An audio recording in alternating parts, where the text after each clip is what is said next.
know that he's back in business and healthy. I've known Marcus, obviously, for a long time through some of his prior assignments, and I know he had a rough go of it. We're all praying for you, buddy, and we're glad that you made it through. Thank you. For you. Thank you. The basics of where we are in the county, and then I'll have some Buchanan numbers, is that we have certainly passed the peak, at least in this wave, as we're told now that there may be multiple waves. But about first week of April or so, we were rising in every category. We have flattened out, and now we're on the downslope, having less number of active cases and hospitalizations than we had 3 or 4 weeks ago. None of us have a scientific or medical background, so we're dealing with reading numbers and interpreting them as best as we can. But at least we're encouraged that what was a going through the roof scenario has flattened and decreased. To give you the overall numbers, there are 30,000 plus individuals who have tested positive for COVID in the county. To be specific, 30,240. But 24,600 of those people had tested positive 2 weeks or more ago. And so because the virus incubates over a 2-week period of time, if you've gotten through the 2-week period of time, then you're disease. And the good news, obviously, is that we don't expect to have severe sickness or any fatalities after that point. So that means that the active number of cases, or the difference of those two numbers, meaning 5,584 people have active cases. To give you perspective, about 3 weeks ago, we had 12,000 active cases, and we had a lot less number of positives. So we were in much more of a compromised situation. At the moment, we have 716 people hospitalized for COVID, and that's down from a peak of about 1,200, which goes back, again, about 3 to 4 weeks ago. Now, there's about 3,000 hospital rooms in Westchester County, not counting the ones we added at the county center. And what we were worried about was what we saw on the TV in Italy or in China, where we would have more sick people than we had hospital beds for them. We never reached that point of the contagion as bad as it was, and so we never got to the point of running out of hospital beds or ventilators and whatnot. But the 716 hospitalized people include people in a wide range of situations, and we have lost 1,116 people. That's unfortunately a lot of people to lose in the space of 2 months. These are friends, these are neighbors, somebody's husband, somebody's wife, somebody's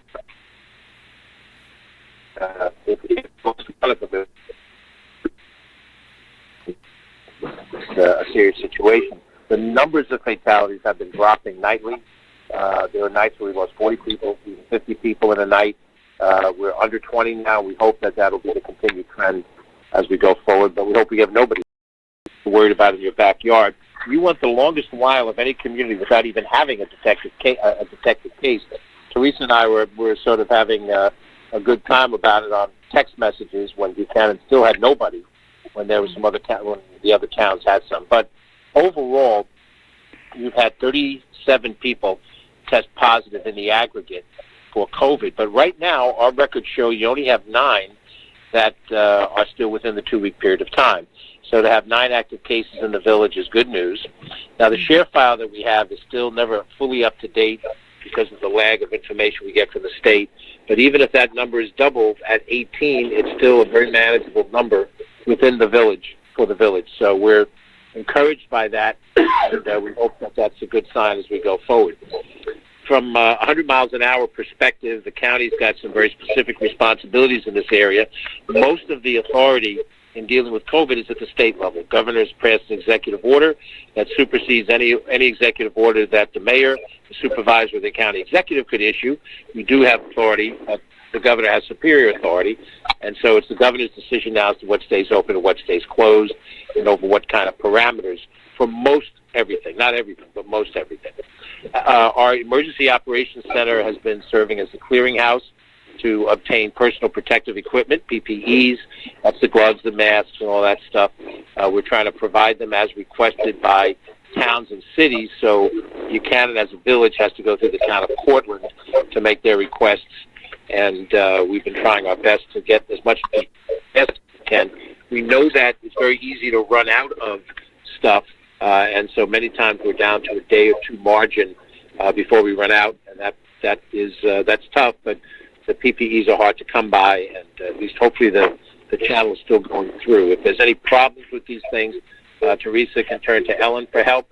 Obviously, your county legislator, Colin Smith, is a terrific resource, and I'm happy to help as necessary on that score. We've also really put our Department of Health people out in the field doing testing. They're now doing testing in nursing homes, where we think the greatest jeopardy is.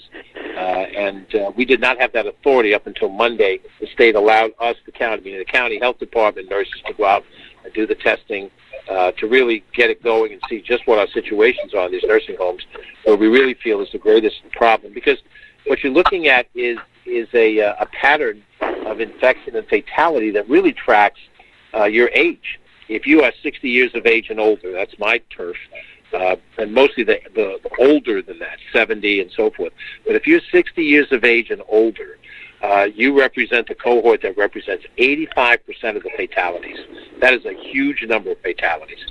So it doesn't mean that people younger do not suffer death from this, but it's a very small number, and it's the unusual set of circumstances. So, and generally it's people in advanced age, 70 and over, 65%, and you usually have some other disease that goes to work on you as well. So the Department of Health is out there now doing testing in nursing homes.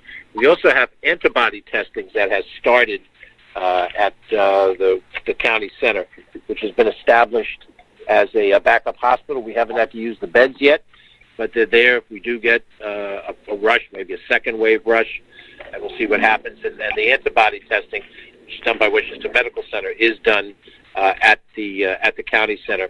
And that's for first responders. We're starting right now with the county first responders, county police, corrections, probation, emergency services. But we're opening it up to the municipals as well. So at some point in time, if it hasn't happened already, Susan Spear, Ellen, somebody will be in touch with the mayor and the village administrator and identify the Buchanan emergency responders that need to go through this. It is optional testing. It is not required. It is designed to test whether you have antibodies that fight COVID, and then if the individual wants to donate blood, they can do that voluntarily, and the blood plasma is used in some of the treatment to help the people who are particularly sick. But all of that is underway now. Westchester Medical Center is doing their best, and you're seeing more testing centers all over the place. When we started this, there was very few places to get tested. Now it's starting to perk up more places where people can get tested and hopefully, become be aware of their status and then deal with their status accordingly, one way or the other. Wanted to mention that from our county perspective as well, we have an economic development team, Bridget Gibbons, who has had, dialogue with the village on the, issue of losing Indian Point and how we're going to deal with that. But what they've also done right now is put together a volunteer team to help small businesses apply for the federal programs, the SBA programs, Paycheck Protection Plan, which ran out of money. Then they refunded it. The big guys were getting it, the little guys weren't, yada, yada, yada. But Bridget has a team of people to do that. She's working through the local chambers of commerce, I guess the Hudson Gateway Chamber that covers your area.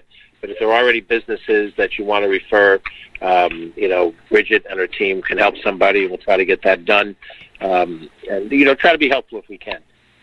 That's through our economic development team. We have made the decision in terms of our parks to maintain the open status of our recreational parks that are really tracked open in the wintertime. We don't know and are unlikely to really open our summertime parks because we don't know how we can handle the social distancing issues with pools and beaches. But for the wintertime parks that are trailways, that are things that we think will be manageable, we've kept those open. We'll reopen the golf courses. So in your general neck of the woods, Mohan, opinions as to what you think. And if it looks like you're starting to get too many people coming to some of the local parks, even if they're not physically in Buchanan, if they're near Buchanan, then we want to know and we want to try to deal with it so we can correct the problem if we can. Because all of this is new. I mean, none of us have gone through wearing masks. None of us have gone through social distancing. And we're Americans. We're independent-minded. We do our own thing. And I certainly want us to enforce the law, but enforce it in a way that doesn't create a riot, or a confrontational situation. try to do it as appropriately as we can. I think what I'm going to do is stop at that point because you've got other things you want to discuss tonight. I'll take any questions that you'd like me to take. If something comes up after I get off the phone, I know that we'll have other opportunities to talk offline. I just want you to know, as I said at the Indian Point Task Force call-in that we had last week, we understand just how badly your village has been hurt by the loss of Entergy, the partial loss now and the complete loss next year. We're not the state. We don't have the money that the state has, but we're going to try to figure out how to be there by your side and to help you. We don't want you to feel that, maybe I live in one corner of the county, you live in another corner of the county, and we don't think of you. We want to try to help you if we can, and we'll work through it, and we'll get to the best possible result. Thank you, George. And, as always, you have been very supportive through this whole Indian Point. You've been at all the meetings. You've been fantastic. And, we really appreciate your support. So I definitely want you to know that. Thank you. One of the things I was a little concerned, I'm going to tell you two things. One thing is we had a jump yesterday of 7 more people. And we were doing really great. Like you said in the beginning, we were at 0, 0, 0, 0. And it was, I know we were back and forth talking about it, but the concern was suddenly 7 more people in one shot. We never had that. So I don't know if that's due to people being lax with the social distancing or if that's due to more testing. So I don't know. It could be both. It could be both. The other thing I would look for, and in the shared file, the purpose of the shared file is to make sure that your officials, know when they respond to something that they know whether somebody COVID is there or not. But I would look to see if they're members of the same family, because many times when we see a jump, dad gets it, and then the next thing, mom and the kids get it, and that's 4 cases, which really comes out of 1 case. And if that's the case, that may give you a little more comfort that it's not a broad-based spread. It's not happening in a region or something like that. And if you look at the geography of the cases that you have, without looking at the names, you can't reveal the names, they're all HIPAA covered. But if you look at the geography, maybe there's some linkage. And oftentimes when the numbers are relatively small, like you're dealing with, it could be some very specific connection that put a group of people in close quarters. When New Rochelle had that original outbreak and they had a whole bunch of people, they all started out because they were part of the same religious institution that went to a couple of events over a weekend. They were all exposed to the first patient. And so it wasn't like that the contagion was in the community per se. It was in this particular group of people that got exposed by a particular person, And if I may, if you look on the maps that were sent, and at the bottom there's that unknown category. I think that the state was able to assign a lot. They did through their due diligence, because part of the problem was people's addresses weren't showing up, so they had to do a lot of investigative work to find out where they lived, and they were able to do a lot of that work and reduce that number of unknowns. So I think that also contributed to a bigger jump than usual. Okay. Well, hopefully that's then a one-time jump rather than something that represents, you get 7 today and you get another 7 tomorrow, which I think is what you really worry about when you have an individual number. Is it something where you've had a something that's happening that's now ongoing, and that would be the greater concern. But, as you look at some of the numbers, it may be that, a conversation with Susan Spear will help evaluate some of those things, Teresa. Okay. All right. And then the other thing is we're going to have to be making some tough decisions this month with our pool, our day camp. I know you had mentioned that. So, we want to make sure people are safe.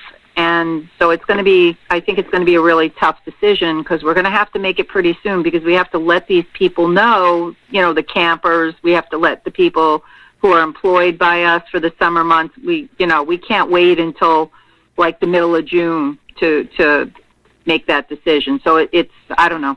We're kind of waiting. We're going to press the governor's people as much as we can. I know Sandy Gale and Pete Harcum have made this point as well. So we need to know sooner rather than later. The summer camps fall under the gubernatorial control. If it was my decision to make, that would be one thing, but unfortunately it isn't. And we're in the same boat that you're in, and our summer camps are important to us. They're a source of revenue, they're a source of recreation. So we'll try harder on our state calls to indicate that we need to know, is he going to open it up, not open it up for part of the year. If your camps operate the way most of ours do, they're basically after the 4th of July, and they close up at the end of the second week of August. So we don't really have a lot of time to play with, and we understand the urgency. Okay. Does anybody else have any questions for the county exec? Yes, I do. Hi, George. I want to thank you for taking the time out to join us tonight. It's good to be with you. I'm sorry, Nick. It says when we transcribe, please mention your name before you as you speak. Yes. Okay. This is Nick Zachary. Yes, Nick. And I have a two-part question about the antibody testing. I'll just ask both at once. Nick, I hope I can answer. Is the antibody testing only available to people that are prospective blood donors? And the other part?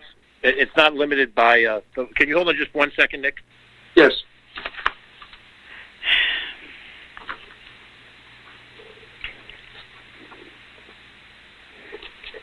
I'm sorry, Nick.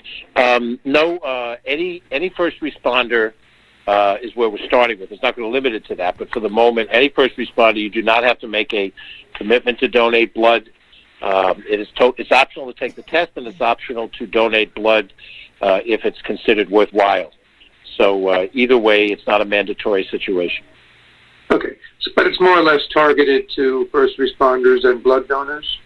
Well, we're starting it, not so much blood donors at all. We're really starting with first responders. I think the sense is to make sure that we know that the people who are out there on the front lines, the police, fire, EMS, yada, yada, that those people, whether or not they've had the disease, whether or not they're subject to being hurt by the disease going forward, because we're concerned about manpower. We're concerned that if you have, of course, you have a small force in your police force, you lose 2 guys out of 5 or whatever the magic number is, then you're in big trouble. So that's the thinking that we have and why we're doing first responders. But this has all been structured through the state. The state asked us to go in this direction, so we are. Right. Okay. It's going to be interesting when it gets to everybody, because in some tests, random tests they've done, they're finding about 13 to 14% of the population test positive for the antibodies. What's interesting, too, I think, and we don't know the answer to this, many people believe now that this virus was here in the late fall, early winter, before the official, it arrived from China and all that kind of stuff. Yeah. Can you hold on for 1 more second? I'm sorry. No problem.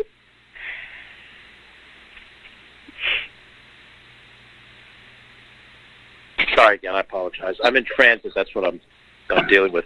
I just on a personal level, I had a very bad cold in the month of January. I kicked it, but it took me longer than I've had a cold recently. And it was a little more severe than a normal cold. Now that I look back in retrospect, I may have had it during that period of time. I don't know that because I didn't test for it, but that there may be people that have had it, kicked it, and that's why they tested the antibodies. And who knows? Yeah. Or some people can go through it without developing any symptoms at all. So right. It is a big unknown. A lot of unknowns here still.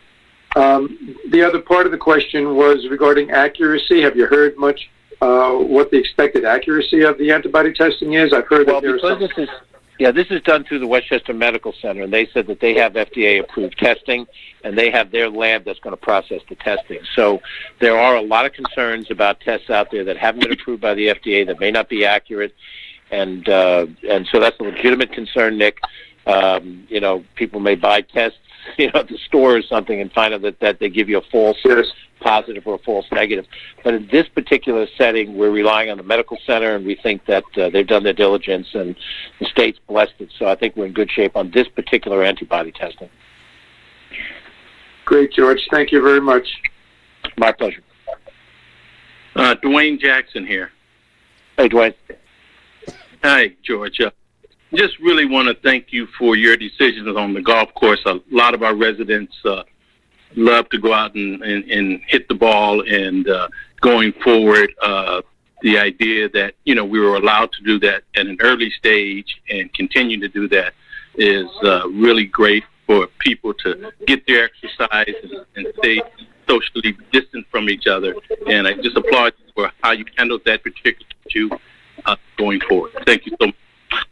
Dwayne, I appreciate the positive comments. You know, for some people it was a controversial decision, and, you know, we got a share of static in our attic just because there were folks who either didn't understand, you know, that golf was naturally socially distancing, or they just didn't think anything should be open.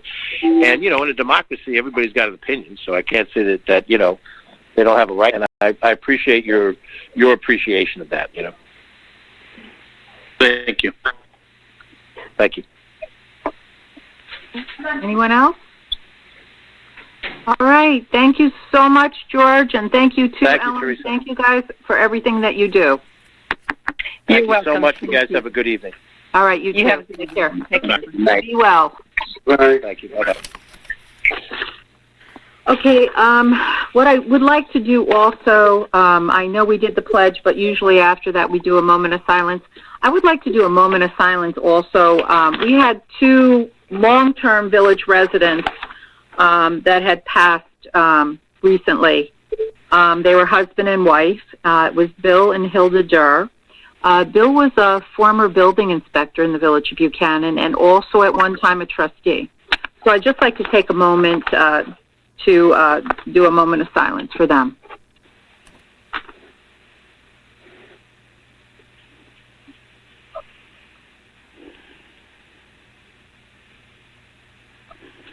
Okay, thank you, everyone.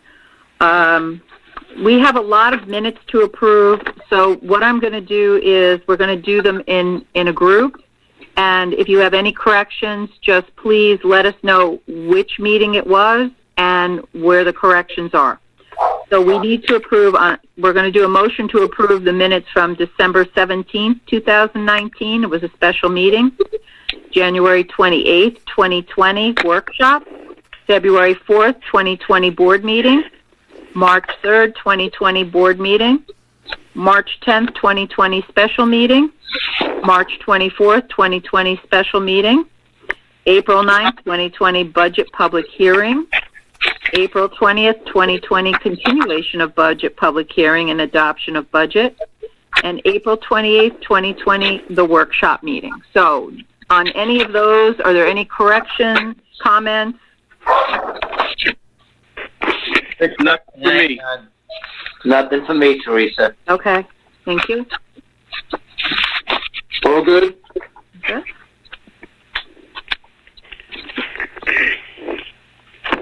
I make a motion to approve all of the aforementioned minutes as recorded. Okay, second? Second.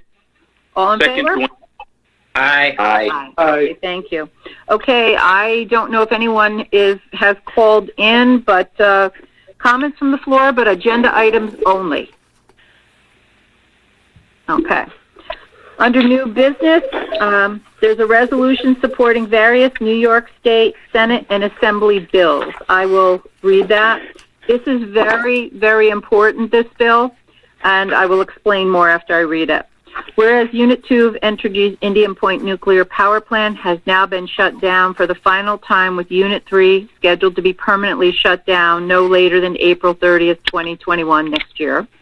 Whereas the shutting down of the nuclear power plant will cause great financial harm to the local taxing jurisdictions and possibly to the current employees of Indian Point. Whereas Entergy will leave behind numerous dry cask storage facilities containing spent nuclear waste, as well as spent nuclear fuel contained with the spent fuel pools for an indefinite future, which prevents the local communities from redeveloping the land and reestablishing solid tax base. Whereas the Village of Buchanan is home to Entergy's Indian Point nuclear facility, and therefore will become its de facto storage facility for said spent nuclear waste.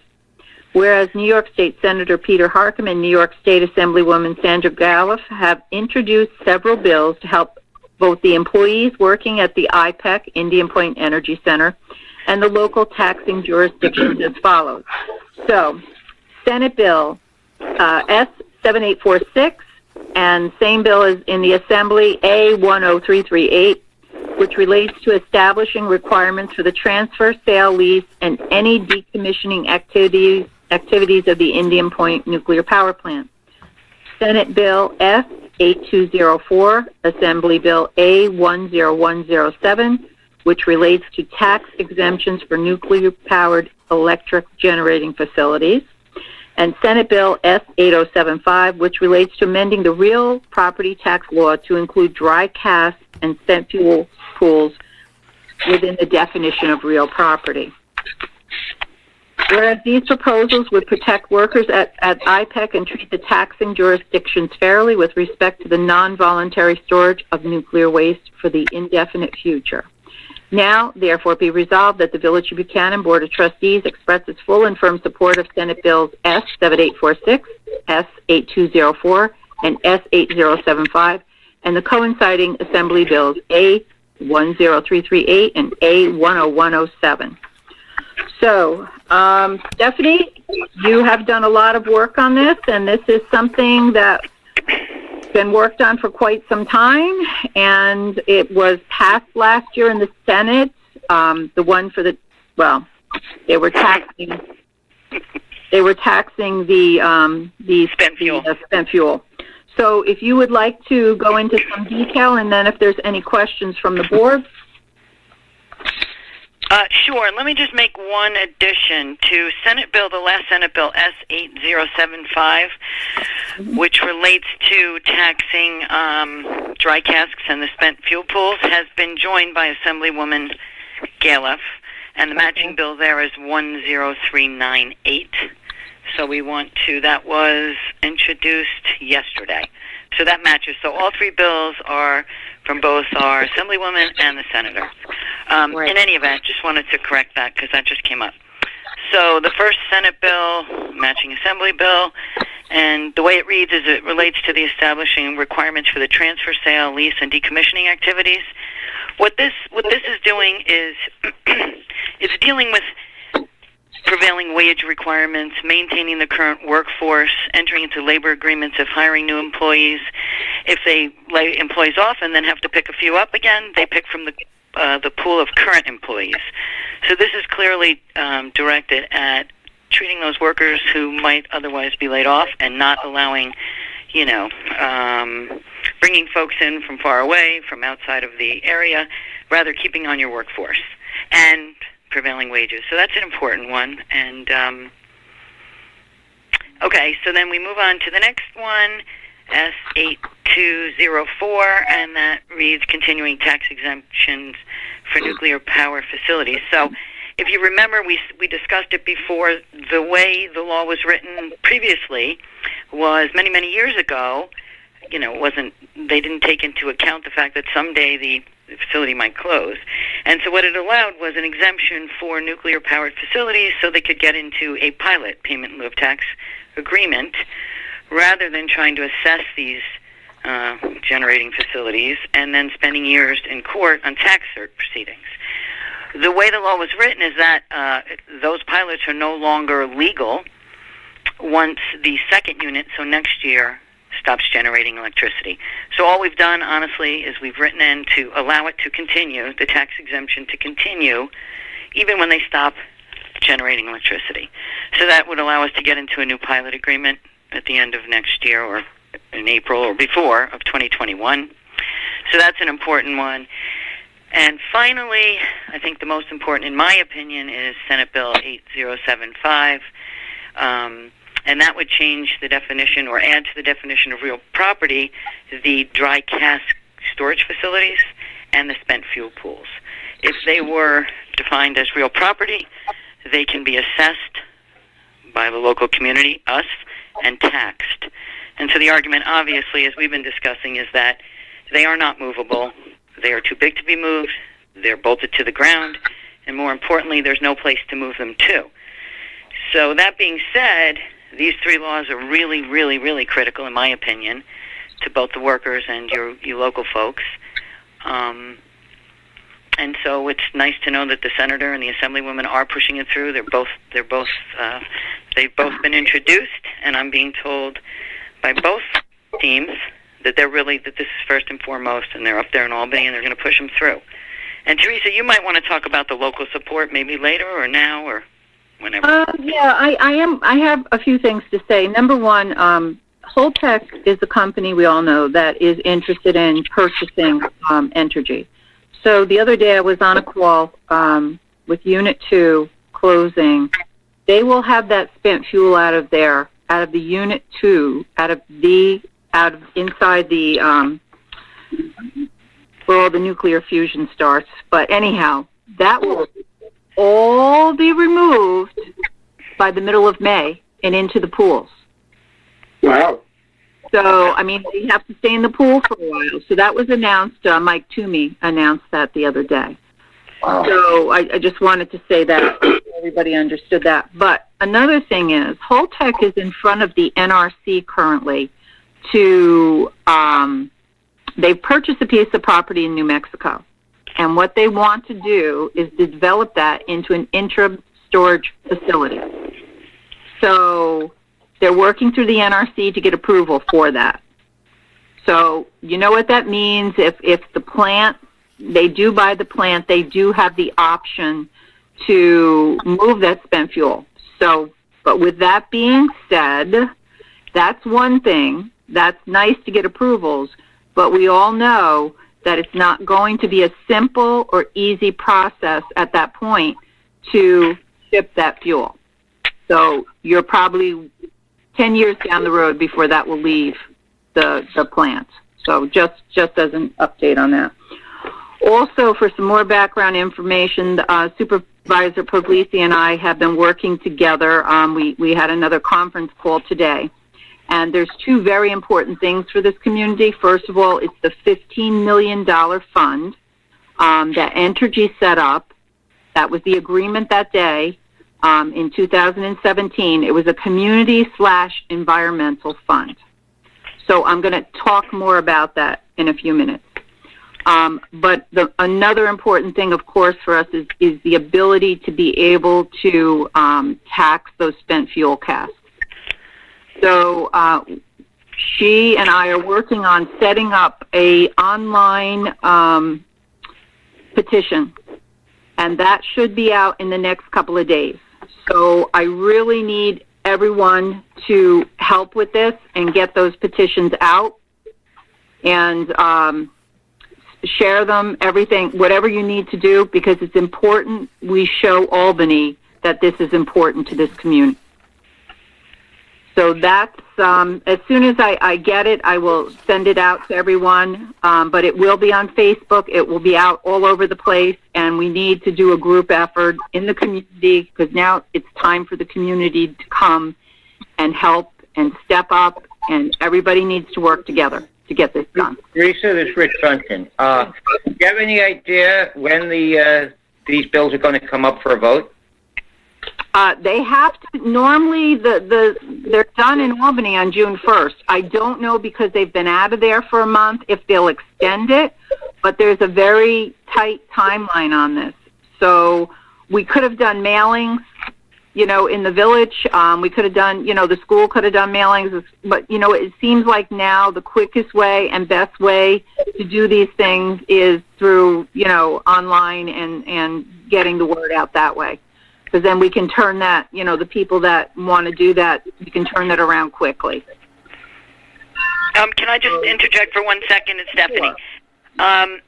In dealing with Senator Harkin's folks, they are providing me with an electronic means of filing. So, and I think it's supposed to. Well, I'm not going to speak on it yet, but I should get that within the next 24 hours. And so if the online petitions are set up in such a way as they'll automatically get sent to where we need them to be sent to, I'll provide that to you. If you want to email people, I'll give it to you that way. And I also think, just briefly, I think that perhaps, paper is probably for the older folks that maybe are not on.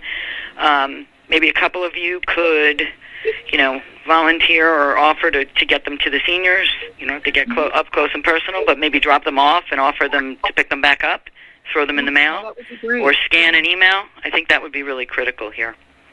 But this is important that all of the communities, the school community, the town of Portland, the village of Buchanan, it's extremely important because I think they closed their session in Albany on June 1st.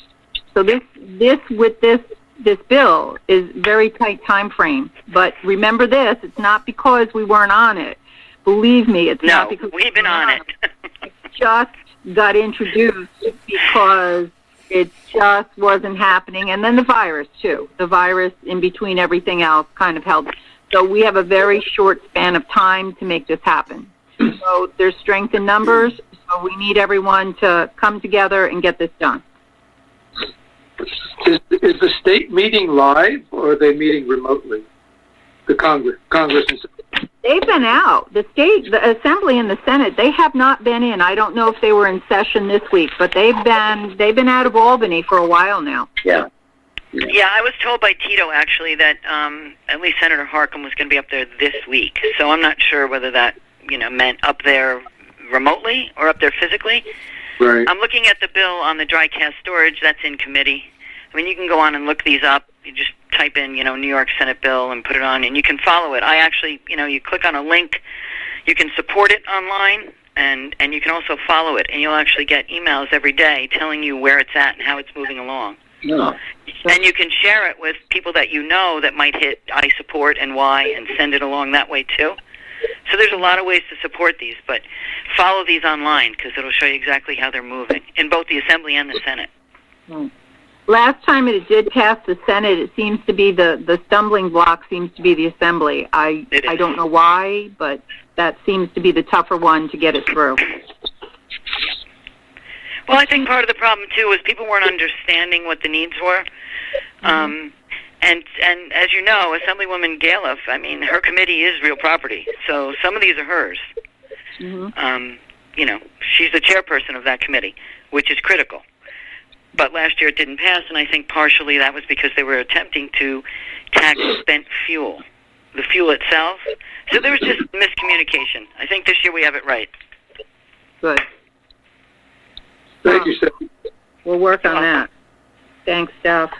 Stephanie and Marcus have been doing a phenomenal amount of work with this whole thing. So we like you guys. Yeah. Oh, thank you. We like you too. I feel like I've been in Buchanan for so long now. It's my home, I told you we've adopted you, so. Yes. Are you looking Teresa, do you want to talk about... never mind. We'll do that later. I'll bring it up later. Sorry. The $15 million?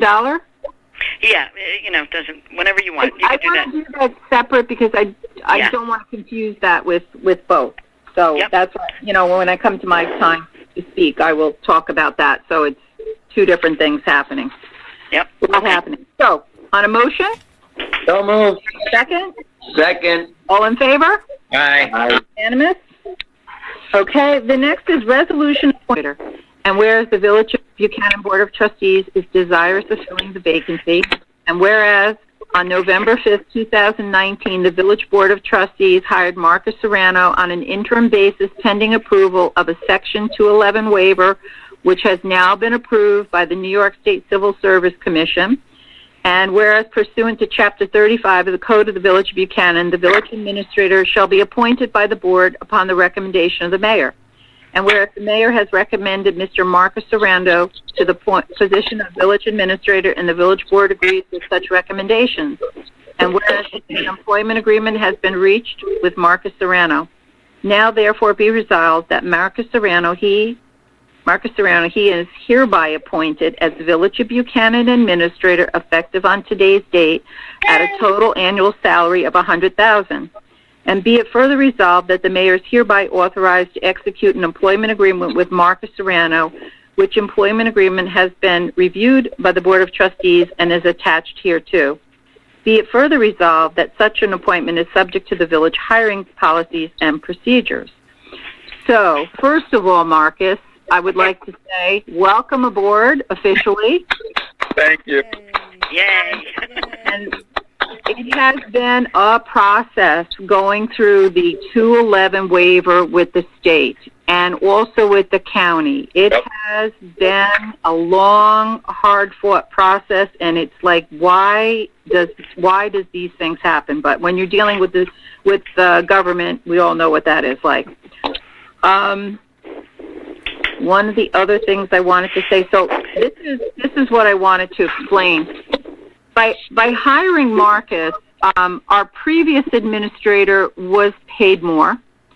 Our previous administrator, we were paying health benefits, et cetera. So there's different benefits we were paying into, state benefits.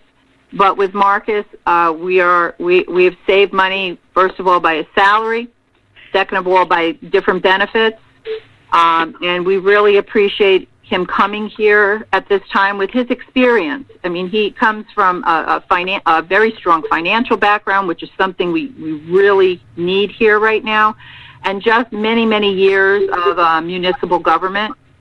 So we were very fortunate to be able to bring Marcus here, and we are very happy that he's here and part of the team. So thank you, Marcus. Anybody else would like to say something? Good question. Marcus, it's great to have you. You're like Christ coming back. Eric, I'll tell you. No, we were. I think that when you look at everything that we were through, and we've been really so as a. So he doesn't walk on water. I know he doesn't walk on water. No, I know that may be a little bit. I don't know that's too much, but. Really, I don't know where we would be without both him and Eric. And they've not only saved us a lot of money, but they've put this village on the correct course for the future. And in conjunction with Teresa, our mayor, I think we're good. We're going to get there. We're going to be in good shape. So I thank you, Marcus, for taking the job. And boy, I am sure everybody else feels the same way. I have something to say. This is Cheech, by the way. Rich, you're going to be a tough act to follow. But just listening to what Teresa was saying and Marcus, how long the process took and all that kind of stuff. I'm going to go with that old saying: "Good things come to those who wait." And I just want to say thank you for all you do, and really, I've gotten to know you, and you're such a hard worker, and we are so fortunate to have you moving forward. I'm so glad this worked out. Thank you so much. Thank you so much. You're welcome. If I could say a few words, this is Dwayne Jackson. Marcus, as I've told you over and over again, timing is everything. And certainly your timing and our need definitely met at a good place. And, so glad to have you aboard. But I tell you, if you ever give us another Corona-19 scare again, I'm going to take you. So you're hearing that from me personally. Love you guys, but thanks. Got that right, Dwayne. You got that right. And I would just like to say ditto. Ditto, you, and you. A man of few words. Yeah, the rest of the board talks too much. Is that everybody on the board? It's Stephanie. Did everybody get a chance? Yeah. Yes. Okay, so Marcus, you know how I feel. I tell you all the time. It's absolutely wonderful working with you. I feel like we work professionally well together, but I feel like you're a friend already. And so I really feel privileged to work with you. I do. And so thanks for joining us. Thank you. Can I say a couple words? No. I knew that was coming. Yes, sir. As Dwayne said, timing is everything, and I've been doing this for 39 years, and I can tell you, I feel like I'm with a family for the first time in 39 years. Wow. The board has been fantastic. You guys have been like family from day one. Down to earth people, not pompous or arrogant in any way. You care about your community. You all work hard. Stephanie the same way. Stephanie's right. She's an attorney who feels like she lives here and she loves the community. Cindy, all the other department heads of the board. You guys, I waited 39 years to land at home, and you guys made me feel like a whole family. And from the bottom of my heart, I really love you guys, and I love this village. Thank you, Marcus. Thank you, Marcus. Thank you. I just want to add one more thing. Uh-oh. We now have 4 people from the Bronx. Myself, Stephanie, and Marcus. So it's a matter of time, Teresa. We're taking over. Oh, my God. That's true. You know what's going to happen, though, now? We're going to start using a lot of forget about it, all right? But you know what? I, as mayor, am very, very fortunate to have the strong team that I have. You know, starting with Marcus, Stephanie is just a great team we have. And, we have Eric Johansson as our police chief. And the board, Rich, Nick, Cheech, Dwayne. I mean, it's a great group. And, our heart is in the village. It's nothing political. It's all about the village. Every decision we make, it's about the village. It's about the village. What's in the best interest of the village? So I have been very fortunate to work with such a great team, and I really know in my heart that this village is going to be okay. We're going to hit a few bumps, but I know we're going to be okay in the end, and we're going to come out on the other end just fine. So I thank you all. And keep up the good work, and I look forward to continuing to work with everyone. Yeah. Absolutely. Just don't drive me crazy. Thank you. Motion? On a motion, please. So move. Second? Second. All in favor? Aye. Okay, it's official. Thank you. Thank you so much. Thank Welcome you. aboard. Okay, the next is resolution delaying the imposition of penalties on water fees. Whereas there have been financial impacts caused by the coronavirus state of emergency, and whereas the Village of Buchanan would like to provide some relief to property owners, and whereas the Village of Buchanan collects water fees in April and imposes penalties in May, and whereas the Village Board of Trustees would like to provide additional time for property owners to pay for their water fees. Now be it therefore resolved that the Village of Buchanan will delay the imposition of penalties on water fees until May 29, 2020. And be it further resolved that the village administrator is authorized to not impose penalties on water fees until after May 29th. So we thought that this would be a way that we could help some of the residents. We do understand the financial impacts that's been caused by this virus. And anyone have any comments on that? No? Good move. Idea. All right. On a motion? So move. Second? Second. All in favor? Aye. Okay. Resolution amending the master fee schedule for the Village of Buchanan. Whereas by local law number 9 of 2011, the Village of Buchanan established Chapter 90 entitled Fees to the Code of the Village of Buchanan, permitting the setting of village fees through Board of Trustee resolutions. Whereas by resolution dated February 7, 2011, so notice these fees were set in 2011, the Village Board of Trustees adopted a master fee schedule setting fees for the Village of Buchanan. Whereas Section 4 of said local law permits the amendment of the master fee schedule by resolution. Whereas the Village Board of Trustees from time to time reviews the fee schedule to determine if the fees are in accordance with the costs incurred by the village.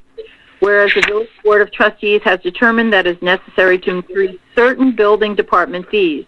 Now therefore be resolved that the master fee schedule shall be amended to amend the fees associated with the building department pursuant to the schedule annexed hereto.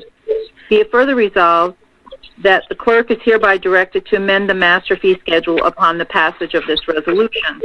So these fees were recommended from our building inspector. He researched what other communities were getting in fees. So I can give you an example. I'll give you an example of one. So building permit amendment, it was originally $75. It's $100 now. Let me do another. So certificate of zoning compliance for pre-1951 structures, it was $50. The last time that was updated was 1990. So, and that's going from $50 to $100. So you see, but we're in line with other communities now. Teresa, just one point. I know there was discussion about the blasting. We Yes. actually he's recommending we go from 1,000 to 2,500. So I don't know if you want to discuss that any further, or policy the procedure, or the amount is okay with you. I think we have to get to what other communities are getting, and going forward here, we're going to have some construction, and when we do blasting, whenever there's a blasting permit, our village engineer is also involved in that. Yeah. A little more costlier for blasting permits. Yep. Yeah, and if I may add, it's not just a matter of matching what other people are charging, it's a matter of covering our costs. Correct. Ultimately, Yeah. that's the most important thing, right? But that was, the kind of the basis. He got the information, what other people were doing, and then, what it costs for him, his time when he's out doing some of these things. Thank you, Nick, for pointing that out. Yes. Okay, on a motion? So moved. Second? Second. All in favor? Aye. Okay. So the next one is something we do every year for our sewer treatment plant. Whereas the Village Board of Trustees has previously authorized the advertising for proposals to remove sludge from the village's wastewater treatment plant. Whereas said request for proposals was properly advertised and one bid was received and publicly read aloud on March 20th, 2020 at 2 p.m. Whereas the following bid was received for removal and disposal of the sludge with the contractor paying all costs. So the only bidder we had, which is the one, that usually wins the bid, is Fred Cook. Unit price per 1,000 gallons is $108. The total price, including televising, is $216,000. Whereas said bid has been reviewed by the village administrator and village engineer, and the village board and village engineer have received the bidder's work references. Now therefore be resolved that the bid is timely and awarded to Fred Cook, Jr. of Buchanan, New York, for $216,000, subject to the review and approval of the contract and the associated bonds and insurance by the village engineer and village attorney. On a motion? So moved. Second? Second. On a question? All in favor? Aye. Aye. Okay. Would somebody, Rich, do you have the next motion for Christine Torres as court clerk? I somehow have misplaced it. I'm sorry. Oh, no, that's fine. Consider a motion to appoint Christine Torres as court clerk, retroactive to January 14th, 2020. As of April 1, 2020, the annual salary is $11,200. All right, great. Thank you, Dwayne. On a motion? So moved. Second? Second. All in favor? Aye. Okay. All right, the next is consider a motion for unpaid water charges to be added to the tax bills. This is something we do every year, so the water charges, not the current ones, but the water charges from last year are added on. We're making a motion to add that on to the this current tax bill. On a motion? So moved. Second? Second. On a question? Yeah, I have a question. So the delay in the penalties on the water fees would actually be the water bills this year, which would be added next year to the tax bills if they're not paid. What we're talking about here are the water bills from last year, not the current bills that we just extended the late fee on. Correct. Right. Yeah. Okay, just clarifying. Okay, thank you. Thanks. So on a motion, So moved. second? Second. All in favor? Aye. Okay. So we're going to consider a motion to re-levy the cost of removal of a dangerous tree to 257 Gallagher Street. There was a dangerous tree that was removed, and this will be going on the homeowner's tax bill. On a motion. Is this the tree that we were talking about like last year? Yes. Yes. Yes. Okay. Yep. And the person that it gets billed to is the person whose property it was on, or the person whose property it was leaning over? The tree was located. Okay. Okay. Should this be protested? Is this something that's? It was a court order that they did not comply with, and that's what we took it down. Okay. And it was something that was for public safety also. That's correct. Yeah. Okay. Okay. On a motion? So move. Second? Second. All in favor? Aye. Consider a motion. We're going to schedule a public hearing in June to amend the village code to include dumpster fees. This was a discussion we've been having. So hopefully in June we can meet back at Village Hall, but I don't know. We'll see. We'll see how that We're goes. getting pretty good at this. Yeah, I don't know. I kind of I like being in the room with everybody and the interaction in the room. Yeah. This is better than nothing, as they say. Each, come to one live with the beard, okay? What's that? You got to come to one live meeting with the beard. Don't shave until we have a live meeting. By the time we have that, I'm going to look like Rip Van Winkle. It's Stephanie again. Did everybody get a copy of the draft local law? Yeah, I got it. On the Okay. dumpster fees?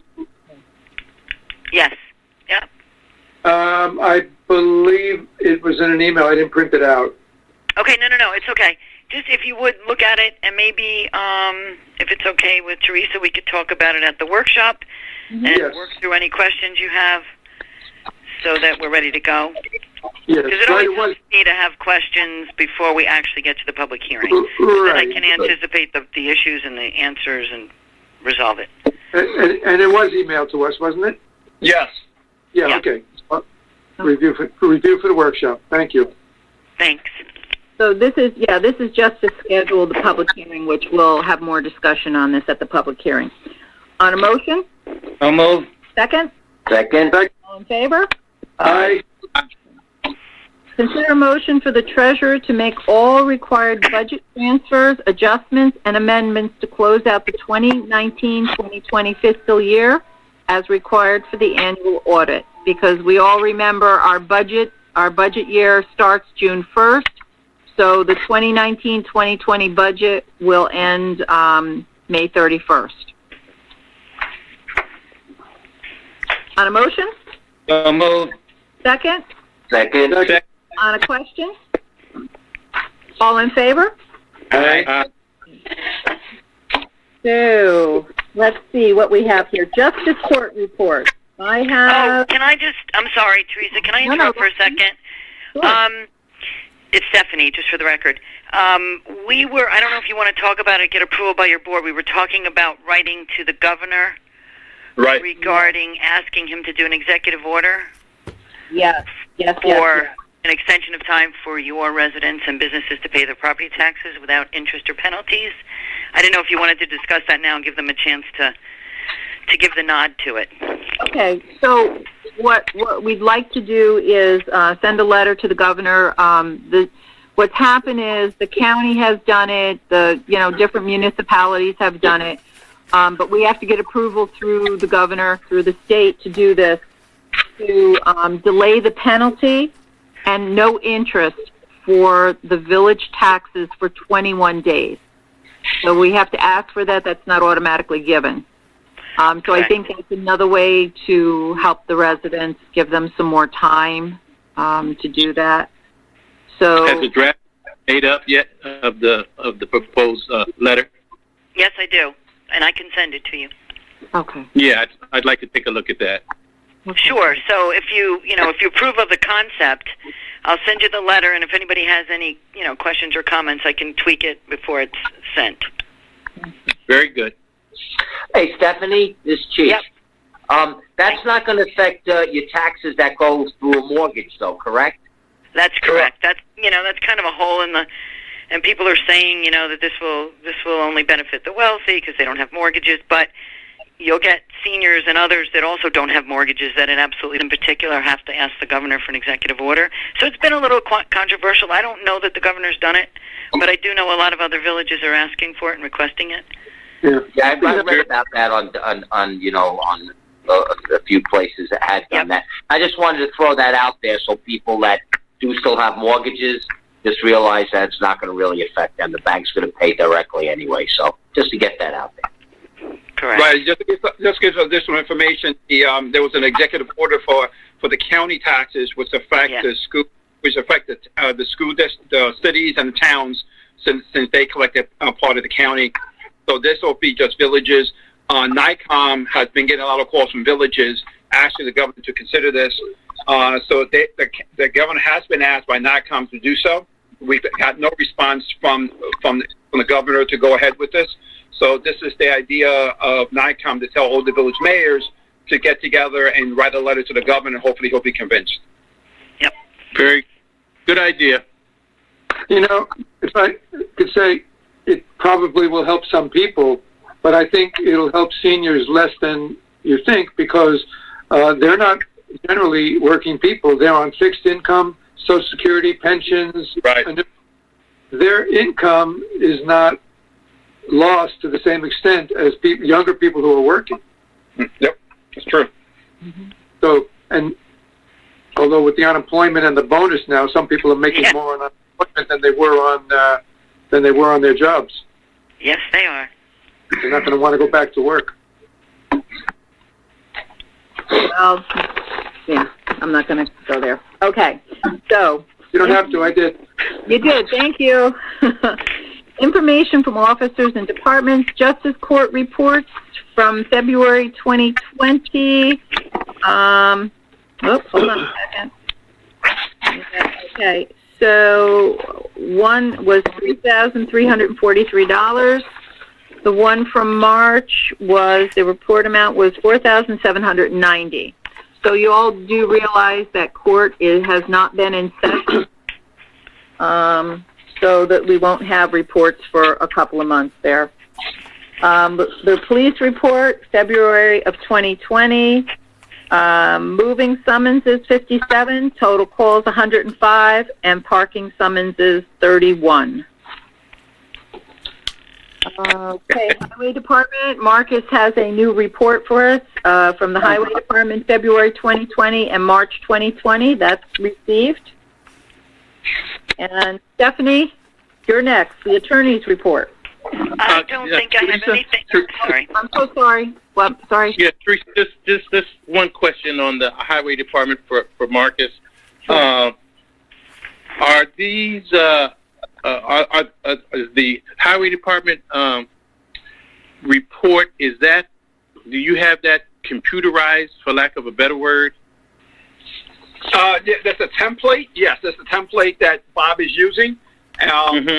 You might see some of the same information for the number of vehicles, and then he's going to punch in if there's any major repairs on any vehicles, any major projects he did. So we set up a template that he can use on a monthly basis to keep you guys abreast of what's going on. Good. No, I like the idea. I think at a later date I want to talk about how we can expand on that into a different area, but very good. Thank you. Yep, it's the first shot. Whatever the board wants to change, they'll let me know. Okay. Thank you. Thank you. And that was Dwayne. Next is attorney's report. Stephanie, did you have anything more for us today? I don't think so, other than the new pilot agreement is being drafted by Entergy and/or Holtec, and when I get it, I'll review it, and then I will let you guys know, and we can maybe go into an executive session, maybe during the workshop. I'm hoping it'll be to me in a week or so, and I'll keep you updated. But other than that, I don't have anything other than what we've already discussed. Okay, great. Thank you. Yep. Okay, the new administrator's report. Thank you. I provided the board with an update on the Route 9 repaving project. Originally, DOT thought they'll be in the intersection of Blakely Avenue and Route 9A, in fact, tomorrow. But due to the rain and the delays, They'll be there Monday night at between 7 to 8 p.m. to start the work. They're going to redo the intersection on Blakely. Hopefully the board saw I gave you guys a rendering of the work that's going to take place. They're actually going to have better pedestrian walkway. They're going to have a curb cut for ADA compliance. They're going to place a new sidewalk in that area, new crossing to cross across Blakely Avenue. So that all is happening within the DOT's right-of-way to improve the walkability in that area. And then the regular paving that we've been waiting for a long time is between 2 or 3 weeks away. And when they start working in Buchanan, they're going to let me know, which I'll let the board know, and then we'll put something out on Facebook. That's going to be more of an inconvenience, but hopefully it'll be only in the evening hours. But it will be an inconvenience for the residents because they will be working at night, milling and paving at night to keep the traffic flowing on Route 9A. The other update I want to give you is a couple of months ago, we actually approved a planner to look at an overlay district in the downtown. He should have a draft report and a recommendation to the board, hopefully before the work session this month, so the board can take a look at it. It'll require, if we move forward, we require local law, so you can have a chance to take a look at it, see what you like, what you don't like, have a workshop, and maybe you want to have another workshop, that's fine, and then we can move forward with the overlay district if the board so wishes. So those are the two updates. But the biggest impact is going to be the Route 9 repaving, and hopefully we get through that pretty quickly. They have to be done by the end of June, so they're going to have to bang this work out throughout Route 9A by the end of June. But we are getting a lot of work done. We have some water issues in certain areas around Route 9. They're going to spend more time and money to make those repairs. So we are getting, the DOT is actually cooperating very well with us, sending me emails, communicating with me and George and DPW. So we have a good working relationship. That's important, and thank you for the follow-through with that, Marcus. We have been promised for a long time to have this done, and I know you and George, the engineer, went out and actually at the intersections talked to them about, how the roads should come together and different situations like that. So, thank you for doing that and staying on top of that. But yes, Buchanan residents, it's happening. Yeah. One last item, too, I forgot to remind you, boys, it's been so long. The provision, I've been in contact with the state constantly. After I got out of the hospital, I reached out to them again. It's still, they say it's been approved, but it's still being processed at the state level due to the coronavirus as well. There's a delay, but they said the grant has been approved, but the paperwork still has to be sent to us to start spending the money. So the pavilion is still up in the air. The contractor wants to do the work. Yes, everybody knows the construction really almost stopped during the coronavirus, but the contractor is still holding his price, and hopefully they get approval to move forward in the pavilion. So I have been following up with the state. There's no real update, but they're still going through the process. Thank you for mentioning that, too. I know that was the $125,000 grant we got through the SAM grant through Senator Harkin's office, and I spoke to Tito, who is his aide, Senator Harkin's, and he basically said also there was really nobody in Albany at that point, and some of the people were moved over to the unemployment benefit area because of the massive amount of people applying for that. So that's just kind of been in limbo, but hopefully soon we'll be able to move forward with that. Yep, thank you. Okay, so it's my turn, right? Yeah. Yep. Teresa, can I interrupt for a second? I was just looking here on my copy. Did we look at item J, the motion for the treasurer? Yeah. Yep, we did. Do the budget transfers, right? Yep, that's it. Yeah, we did. Okay, so that's what that was? Okay, all right. Thank you, Dwayne, for, No. sometimes I get so busy with this, I might skip something, so, thank you. Just double checking. All right. Cool. So, last Thursday, April 30th, 2019, was a very sad day for the Village of Buchanan. A big part of our history is disappearing. Unit 2 was closed down after many, many years of operation. Unit 3 will close down by the end of April 30th of next year. So there was a conference call, Supervisor Puglisi, myself, and the school superintendent was on that. And what really came out of that is we, Entergy on this settlement, when they settled with the state and Riverkeeper, because Riverkeeper was an intervener, they made an agreement, Entergy's money, $15 million to go into community and into environmental. So Riverkeeper has come forward and has asked that they would like half of it. So since the three communities, the Village of Buchanan, the town of somebody's falling. Put your system on mute if you got some background noise, please. The Village of Buchanan and also the Hendrick Hudson School District, since we're the most severely impacted, we all feel that the money should come to the community. So, of course, you know, this is going to be a fight. This is a decision that has to be made by the governor and also Entergy, because that was the agreement, and Riverkeeper. So the agreement was that the decision where that money went, how it was spent, would be between Entergy and New York State. So what the supervisor and I have been talking about is, once again, the online petition showing the state that the money should be given to the communities that are in most need of it. Last week, I had to send up a list of things, and I know I sent it to the board, things that the community could use that money for. And environmentally, the sewer treatment plant, to upgrade the sewer treatment plant, the pumping stations. I had some projects at Lentz Cove. Also, I had a large gazebo at Lentz Cove.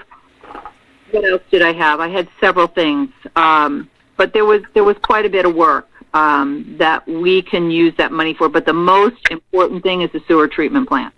Yep. So that's the ask for that. And there were several other things, but the important one was the sewer treatment plant. So once again, Teresa, can I sure. interrupt you?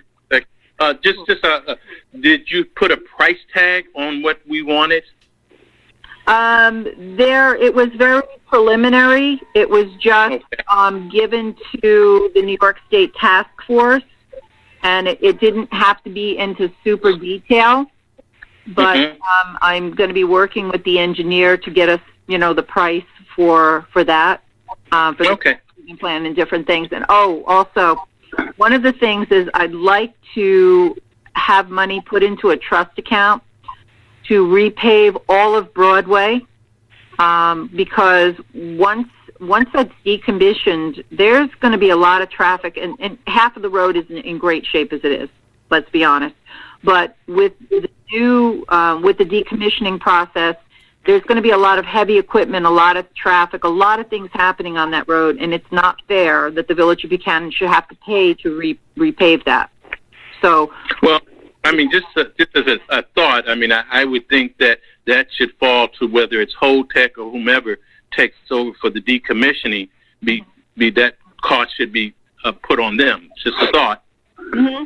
Well, I've asked for many different things. So, and the pavilion. So there were many different things. The pavilion replacing the roof, possibly a skating rink. So it's environmental / community. So that would fit into that. Rich function. I think Dwayne brings up, I never thought about what Dwayne's saying, but he brings up a good point. It really is part of their doing business, especially if they're going to move those casks, which are going to do pretty heavy stuff on roads, and it should be incumbent on them to do that. I understand where you were coming from at the beginning, but when Dwayne brought that up, I thought to myself, that is true, yeah, but maybe they should be the ones paying for it outside of this whole $15 million. Right. Well, yeah, I had other projects, and I left it like that with the state. I said that's not the end of the projects, but that's, and I also asked if we could use some of that funding to purchase some property from Entergy, because Entergy necessarily can't just donate property because they're a publicly held company. So if we could use that money to purchase X amount of acres, that was something else I threw in there too. That's a good one. Yeah. Yeah, that's a good idea. Teresa, can we make the, mention, I think that is a good idea also. Could we make this a topic of conversation at an upcoming workshop?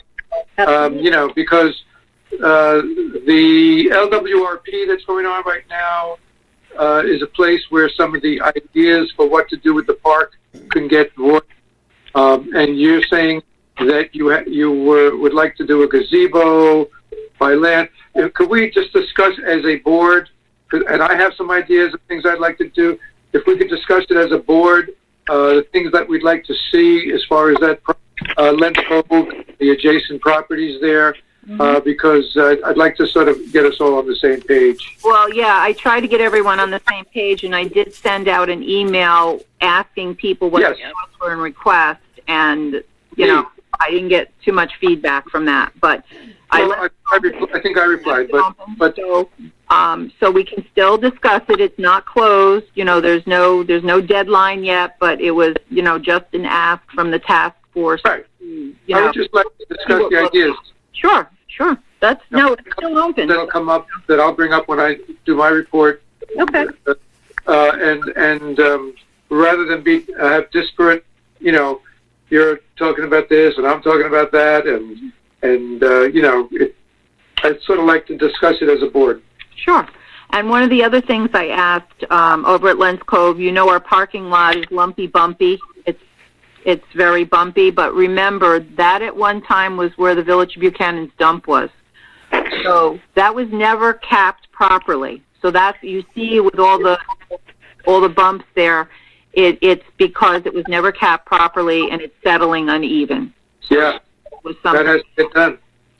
So yeah, just some thoughts. So please, everyone, still continue to think about that, and then we can go from. We'll talk about it at the workshop. We got a lot of things coming up for the workshop too. And don't get me wrong, I think there's a lot of good ideas there. I just would like to discuss it as a board. Sure. There's a lot of good things happening in the village. There's developers that are interested in coming here. So one of the developers would like to be on at the next workshop. So there's just can't keep up with everything. It's so busy, but we're doing okay. We're staying on top of everything, but it's good things that are coming. So just be patient. It's things are happening. Okay, hey, so Teresa, going back to Teresa, before you move on, it's Stephanie, by the way. Somebody's phone was ringing when you were saying, I missed the part about what is Riverkeeper asking for? half, $7.5 million. And because of, is there a reasoning behind that? Is there some sort of thought process? Well, yes, because they I think maybe on the record would be good to hear that because I missed it. Well, they feel that they should have half of that funding because they won. They won closing Indian Point and left our communities completely devastated. So they feel that they should have half of that money. Okay. I mean, but they had to also submit some sort of justification for it and how it would be spent or utilized. Did you get a hold of that? Do you know? I have not seen that. This is just function talk.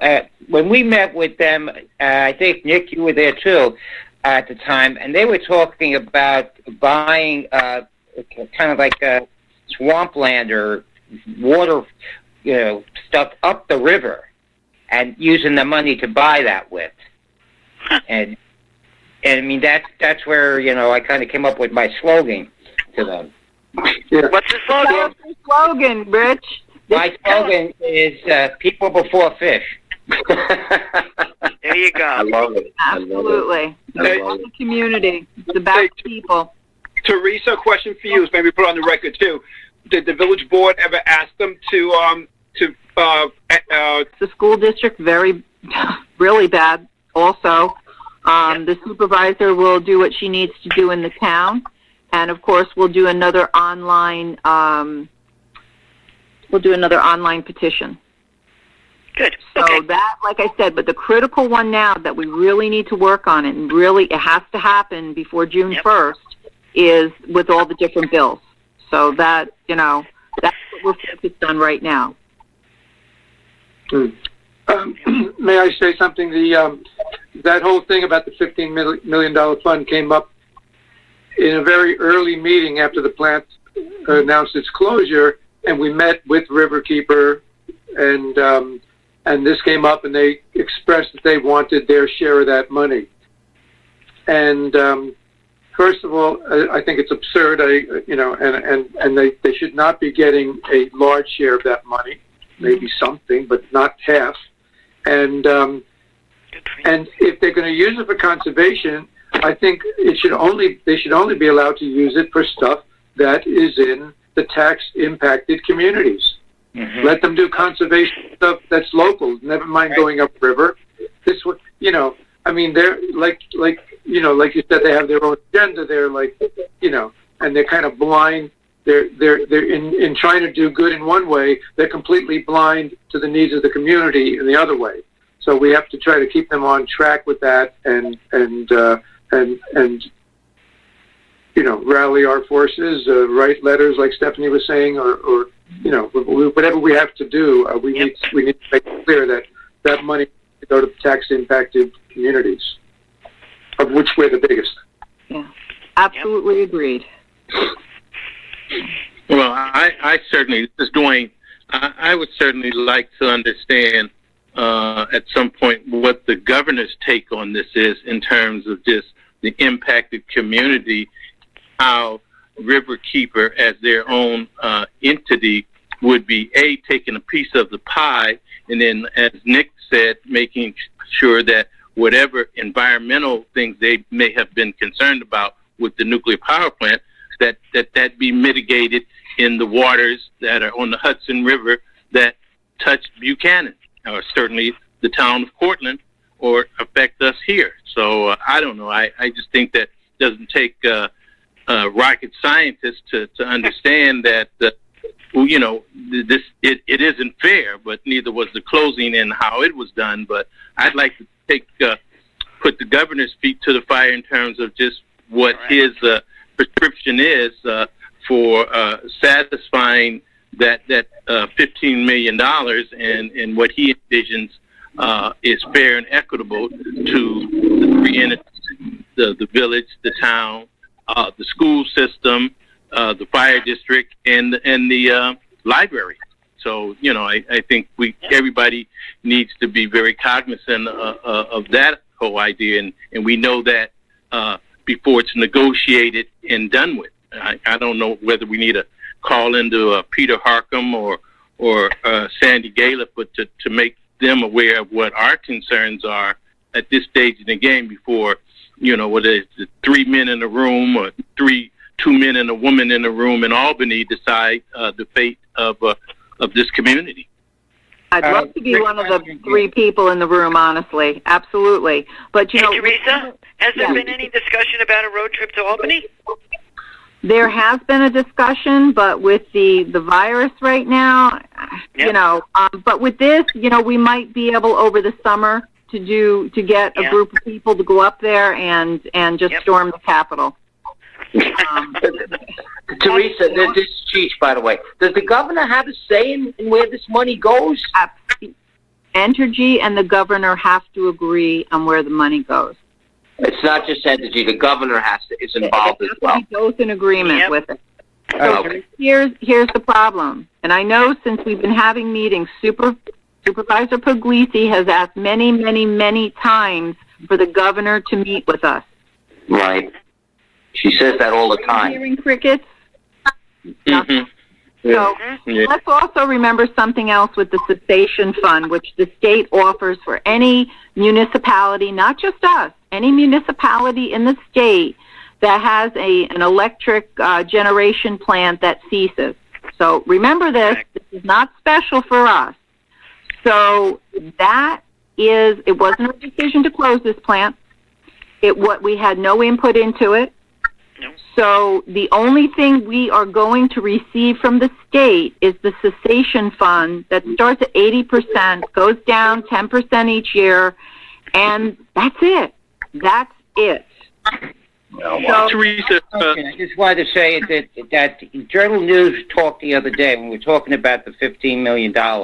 According to Riverkeeper and the Journal News, that they said that Riverkeeper was offered, I think it was like $4 million for their legal fees by Entergy, and they said, no, we don't want the legal fees paid. We want to put that money into the environment. So I'm sure that they would start from the point of view of, well, there's 11 million there. The 4 million is already committed to us. That's just what the Journal News said. My God. when was that done, Rich? I think it was 2 or 3 days ago, maybe. Yes, I read that too. Yep.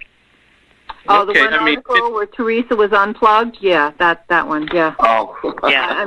I have no patience for the silliness anymore. I just, this is ridiculous. This community is getting hurt, and it's just the lack of support is unbelievable. Teresa, just one other question. Where does this pool of money reside at right now? I believe Entergy still is in possession of it, but it's a legally binding agreement that they have to, they have to do it. Okay. Remember also with the cessation fund, let's remember this, it is not completely funded for the length of the term that all of us will need. So that's another concern. Yeah. Okay. Okay. All right. Thank you. Good questions. Deputy Mayor Richard Funchin, what do you have for us tonight? Well, other than all the time that all of us have been spent talking back and forth on Zoom and whatever, you're talking across the lawns, I guess the most significant thing for me is that when I've been outside nice days, I've had the opportunity, since I'm on the corner here, to talk to an awful lot of people, and it's you can almost feel the community coming more closely together. I will say now, maybe it's because of where we are, but I wouldn't think there's too many people wearing masks. But I can understand why, because we are so open of a community. You really don't have to walk past closely towards anybody, because we don't have as many people as elsewhere. And that's one question I really don't even know the answer to, is like, you're walking down here, let's say in Kings Ferry Road, and there's nobody around. Do you really have to have a mask on? No. No. Nope, absolutely not. And the governor has made that really clear. Yeah. That if you come in contact within 6 feet of somebody, you should have it with you and put it on. Okay. Richard, the last conference that had, he said, you're in the park, you're walking by yourself, you don't have to have a mask. As soon as you start getting people, put your mask on to protect you as well. But if you're walking in the woods or walking in your backyard, the street, there's nobody there, you do not have to wear a mask. Okay. That's correct. That's all I got, Teresa. Thank you. Okay. Dwayne Jackson. Yes. First of all, Madam Mayor, thank you for your leadership and all your run-ins around and meetings that you've been attending to make sure that the village continues to run smoothly, and really appreciate your participation in all the things. I just have one thing, and somewhat of a bright note. 8 Lake Drive was just sold. We got another young couple moving into our beautiful village.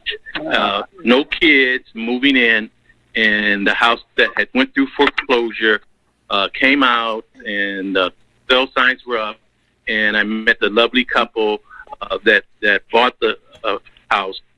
So, again, as I've always said, part of our appeal is our services, our small town America atmosphere, and the fact of our proximity to New York City.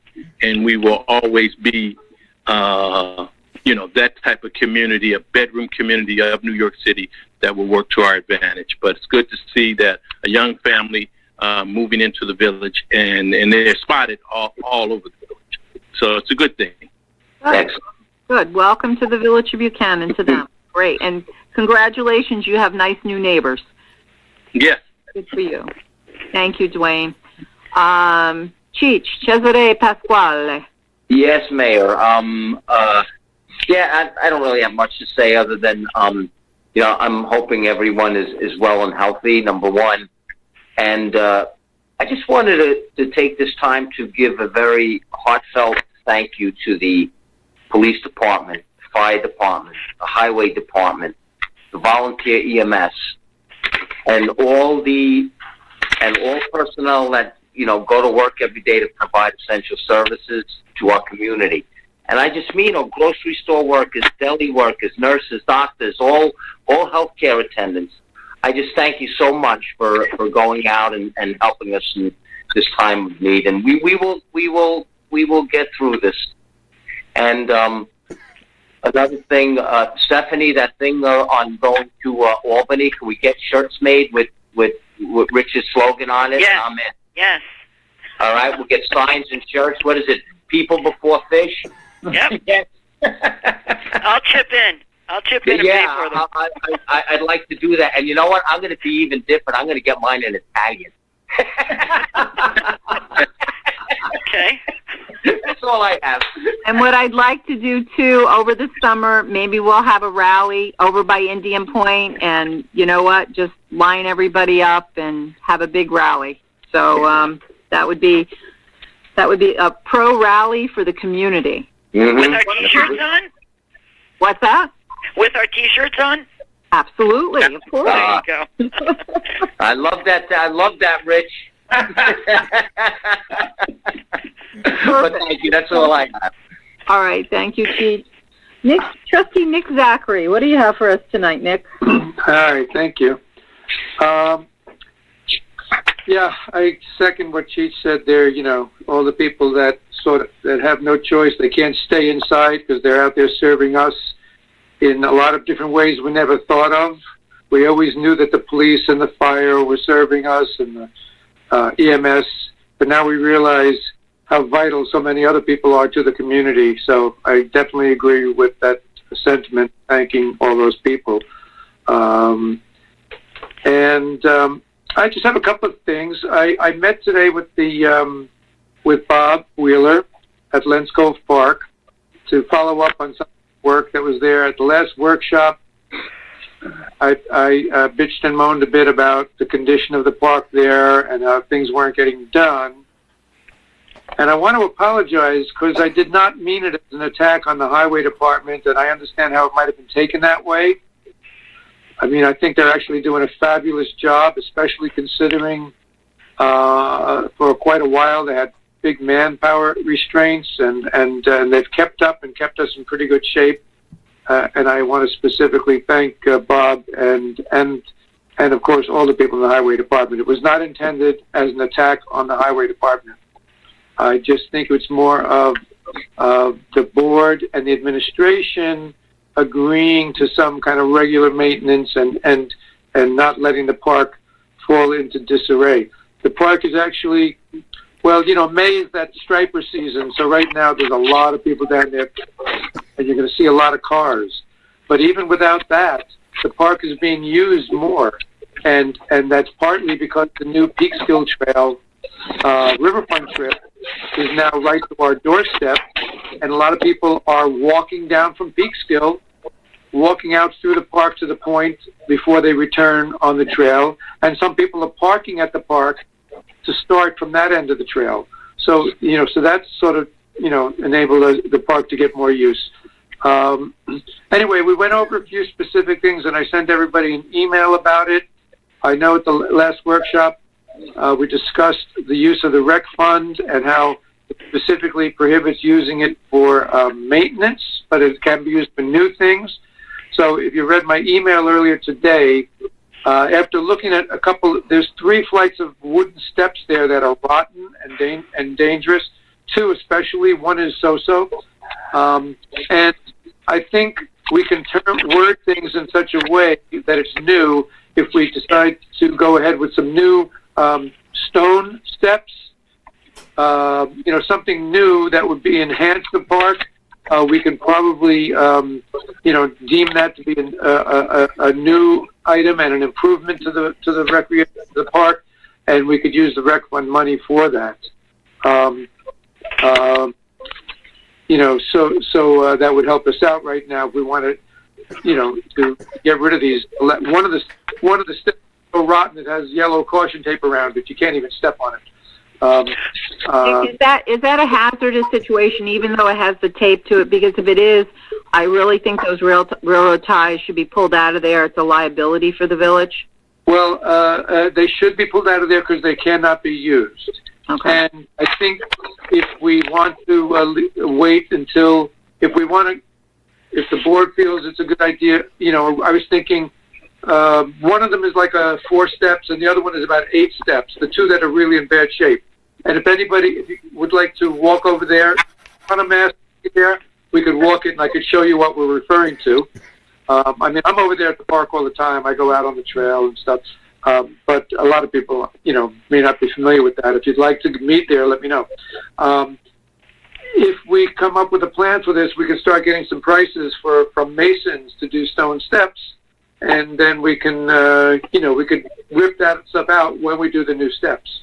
So we can discuss it. Let us know you sent it today, but let us know the topics of discussion, and we can get into that at our workshop this month. Yeah. Okay. I'm still looking into the cost and the type of dock that could be used for paddle sports. There's some very simple stuff. If you ever drive past Ansville, I think that's some of the best stuff going. Simple segmented rubber dock with a easy kayak launching thing. Mm-hmm. I think last workshop there was a misunderstanding about those roof garbage pails that get anchored to the floor. I think we should get some of those. They're not several $1,000s each. They're about $500 each. So we can get 4 or 5 of those. We can just I talked about with Bob about where we discussed where they can go. So that's something else is a new item to come out of the rec fund. But Bob will proceed with some of the maintenance things like the stone at the walkway and some clearing of some debris and things like that. But that stuff will be done out of the maintenance budget.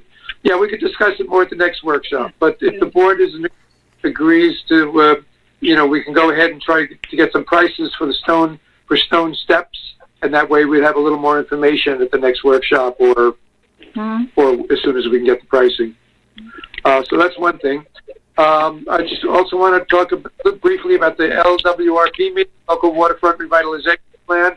We had a Zoom meeting with the planners and the town last Wednesday. Marcus was in on the meeting, it's a little, there's a little delay. It's a kind of long process, maybe a year and a half, having all the meetings. Excuse me, including I'm losing my voice, including a couple of meetings with the public where they could weigh in. And there's a planning stage to have a public meeting. We don't know if it's going to be a call-in thing or if it'll be done live if things free up. Stuff like we're talking about at Lentz Cove is stuff that we can specifically bring into that plan. And the waterfront revitalization plan, you can kind of view this as sort of like a master plan way. It's not legally binding, but it gives a scope of what the town and the village would like to see done, how to improve the waterfront and access. And when it's down in that plan, it's beneficial for getting grant money, for one thing. If you apply for grant money and you have something that's in your plan, master plan or this revitalization plan, it gives you a little bit more leverage and a little bit more voice. So it's definitely a positive thing. So the last thing I just want to mention again, I know I've done this over the years, but I see so many people out now walking, biking. I see like moms and dads with little kids on bikes going up Tate Avenue.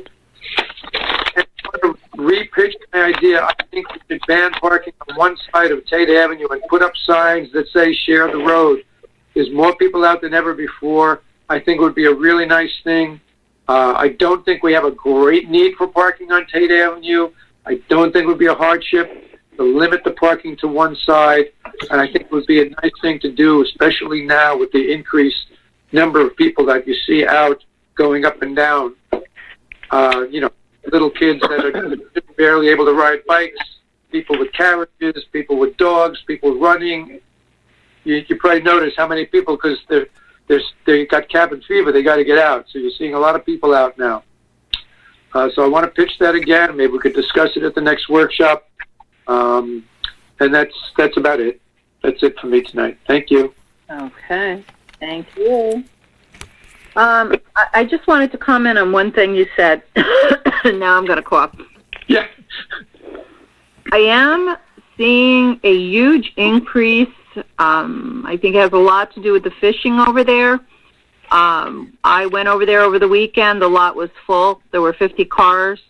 But I had mentioned this before, the week before. I think what's happening, people cannot go out into their own park, so they're coming over to Buchanan. They were not practicing social distancing, nor did they have masks on, but they were playing soccer. So I know the garbage men come and pick up all the garbage cans on Friday. When I went there Saturday at 1 o'clock, I have some huge concerns there. That park will, as soon as we get the signs, will be closed at night. The police have not been able to close it because there's cars parked there all night. So my concern is, that's nice, putting the garbage in the garbage can, but I'm seeing some huge bags. So I'm kind of hoping people are not bringing garbage from their homes and having us pick it up. Because if that's going to happen, that's going to be a problem. We're not here to dump your garbage. Yeah. I walked out. Issues over there that are going to get straightened out. Yeah. I actually walked out there last week, and there were about 20 cars in the lot, and there were probably about 20 people out there fishing, and there were a few groups. I mean, some people had masks but didn't have them on. Some of them seemed like family groups. I did go over to one of the largest group and say, look, if you guys have to make sure you're taking your garbage out of here. If you leave garbage out here, you're going to lose the right to fish here. That there's people on the village board who would, don't want to see that, and if you want to have a chance of being able to stay here fishing, make sure you're not leaving any garbage out here. I think that it is like you said. I did a walk out of Croton Point, and they have their fishing areas closed off. That's right. And I'm not sure where else is open and closed. It happens to be really beautiful out there, and it happens to be a great fishing spot. And we can enforce social distancing, and we have the DEP guy that goes out to check licenses. I would like to see people be responsible, but if it becomes a problem, we got to do what we got to do. Yeah. But I definitely like the idea of the closing that lot at night. Yeah, well, that's our code. The problem is that's our code. The parks are closed at dusk. Right. We redid that, but the officers are not. They can't close it because the cars are in there 2, 3, 4 o'clock in the morning. And my other concern is, which I don't get at all. It's dark it's really dark. You can't see. Is night fishing a thing? Is that even? I guess. Are they camping out there? What are they doing? That's why as soon as those signs go up, that's going to be addressed, because God forbid somebody gets hurt in those woods at night. Who do you think they're going to blame? Well, your park is closed. You didn't close your park. I don't want to hear that. You shouldn't have been in the woods at 2, 3 in the morning. So we have to deal with, This is Mark. This is Marcus. Just to make a point out there, just to make sure the public hears it as well. We just received a couple signs regarding stating that the park is closed at dusk. There's something already out there. The police are going to start locking the gate. But any cars remaining in there will have to remain in there till the next morning, where the gate is unlocked, and those cars will be ticketed. So as soon as the signs are up, there'll be a 2 week or 2 week period where we're going to give warnings. After that, the gate will be closed, and the cars cannot get out until the next morning. So, Okay. Or Uber or walk home. So just make sure that it's public. No. I'm going to tell you what's going to happen. Be prepared to start giving tickets for cars that are pulled over on the grass on Broadway and parking over there. Yes, that's right. You know, I drove out to Bear Mountain Park the other day for a hike, and that observation area as you go out to Bear Mountain. The previous week I've been out there, that place was full. This week they closed that. They also closed the parking at a couple of the trailheads along the GO Trail there. So people were just pulling over and leaving their cars on the side of the road. So, you know, we have to be aware that people might just pull over and park where they're not supposed to avoid that, and we have to make sure those people get tickets. Yep, absolutely. So it's nice people want to use the park, but, you know, if it's dangerous, then, you know, that happens. Yeah. And by the way, all the fishing is on, and except for the people that fish off the point where the stone patio is. Right. Some people fish from there. But except for that, all the people are fishing on Entergy property. Nobody's on our property. Entergy, they're walking through the park to get there, but they're hitting the shore and going south along some of those rocky outcroppings. And the village property line ends well before that. So nobody's fishing on village property except the people you see by the benches at the point. Yeah, and you know, Nick, there's some steep cliffs there. I mean, Marcus, Stephanie, and I took a walk a couple of months ago, and it's dense. It's steep. You know, the cliff that you can go right over. So it's natural trail. This is not. Seeing somebody through there in the middle of the night in the darkness, plus our parking lot, not a good situation. So it's got to get. Let me ask Stephanie a question.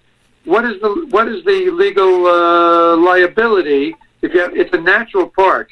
Like if you go hiking in Blue Mountain and you trip and break your leg on the trail, can you sue the county because it's a natural trail, rocky, it's hilly?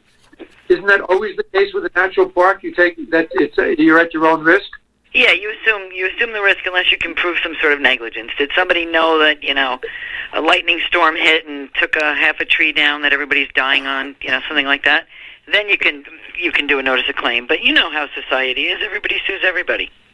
Right. But okay, I do think that you have to enforce closing the park. You have to put up the signs and you have to enforce it.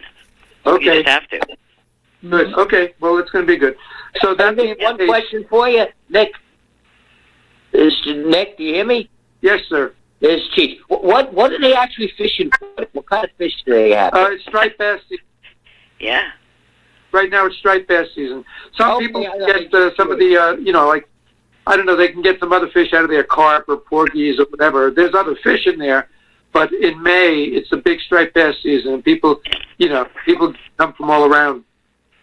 Oh, okay. So I talked to some Russian guys from Brooklyn there. There was another couple there. I don't know where they were from, fishing today, that I talked to briefly.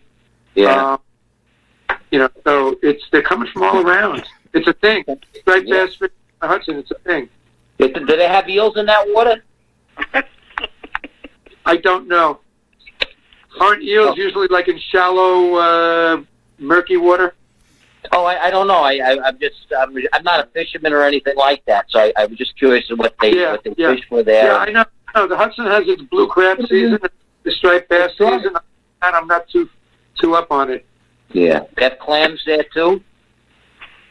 I don't know. It was famous for oysters for years. I don't know if there's any left.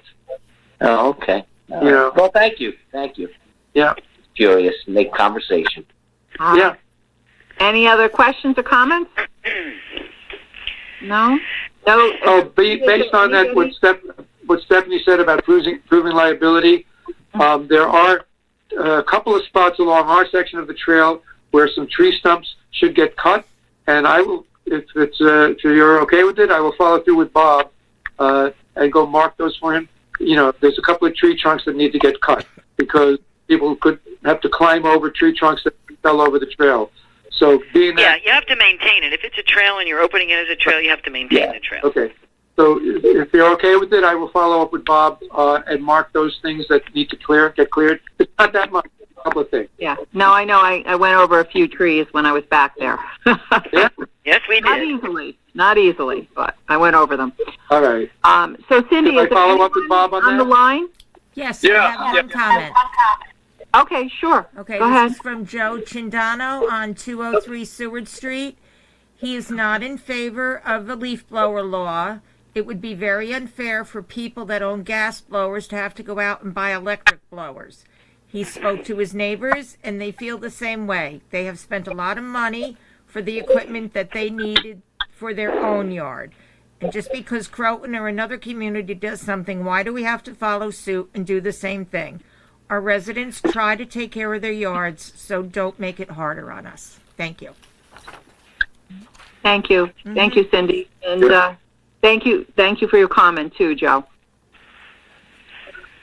Okay. All right. So that I think is the end of the meeting. Wait, can I say one more thing? Because I'm never ready to go. It's Stephanie, by the way. Hey, Cindy. Yes. I really want to thank you because it is a absolute pleasure working with you as well. And I left you out before.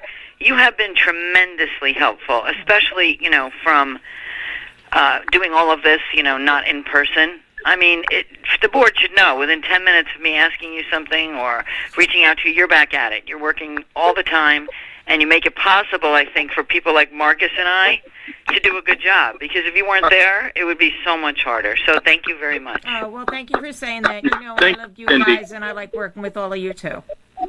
And this is Marcus. I just want to say also that she never says no. She's always working, and she's taken over the minutes now too. Because we lost the other, the woman who was doing the minutes, and Cindy took it on, no questions asked, and she's a benefit for this village, and she's fantastic.